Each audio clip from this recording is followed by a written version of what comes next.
मंसूरा शहर की तंग गलियों में सलीबी फौज को फंसाने के बाद बैबरस काउंटर अटैक का हुक्म देते हैं। शहर की आबादी भी शामिल हो जाती है, जो मकानों की छतों से गर्म तेल और पत्थर सलीबियों पर बरसाने लगती है। इस कदर मुकम्मल स्लॉटर होता है सलीबी फौज का कि 300 ब्रिटिश नाइट्स में से सिर्फ 5 जान बचा के भाग सकते हैं।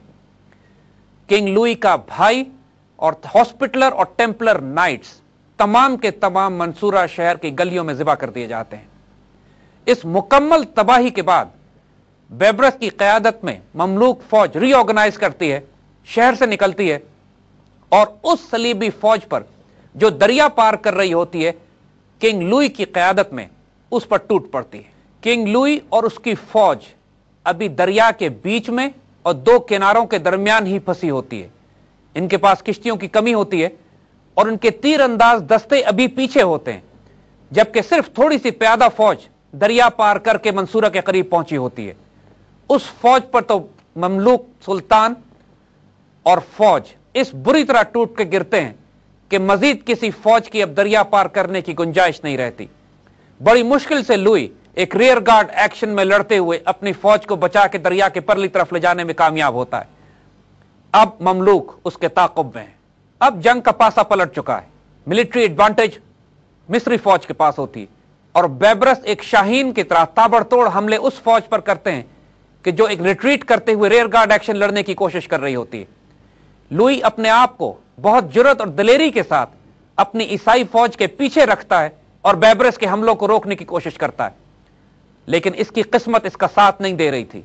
इसकी तबीयत बहुत खराब हो जाती है, फौज में डायसेंट्री और डायरिया फैल जाता है और इस शदीद मज़ाहमत के बावजूद पूरी कौम कहत और फाके का शिकार हो जाती है कि इसकी सप्लाई लाइन जो इसके साथ थी और दरिया के रास्ते इस तक आ रही थी, उस तक मुसलमान कब्जा रसाई हासिल कर कर उस पर कब्जा कर लेते हैं।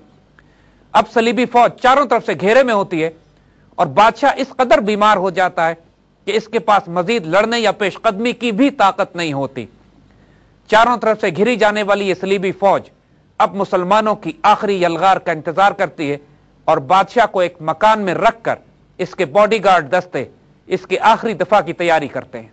बादशाह अपने एक जनरल को बैबरस के साथ पीस टर्म्स डिस्कस करने के लिए भेजता है, लेकिन कमांड और कंट्रोल इस बुरी तरह टूट चुका होता है उस सलीबी फौज का और इस कदर अफवाहें और कंफ्यूजन गर्दिश कर रही होती हैं कि उस काउंट को यह पैगाम मिलता है कि बादशाह ने सरेंडर करने का हुक्म दिया है और तमाम सलीबी फौज एक गलतफहमी की बुनियाद पर बैबरस के आगे हथियार डाल देती है।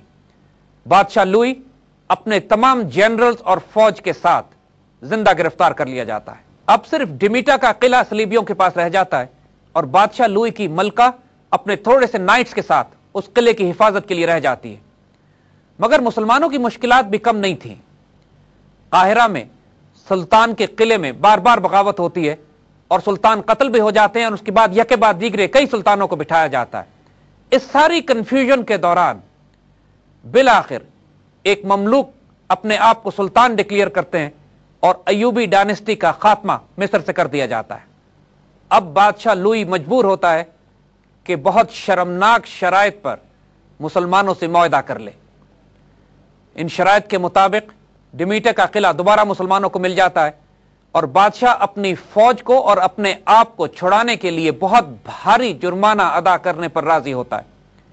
ये पैसे बादशाह के पास होते नहीं, लिहाजा इसकी पूरी फौज को यरगमाल रख लिया जाता है और बादशाह को छोड़ दिया जाता है कि ये दूसरी ईसाई रियासतों और अपने मुल्क से रकम मंगवा कर मुसलमानों को अदा करे।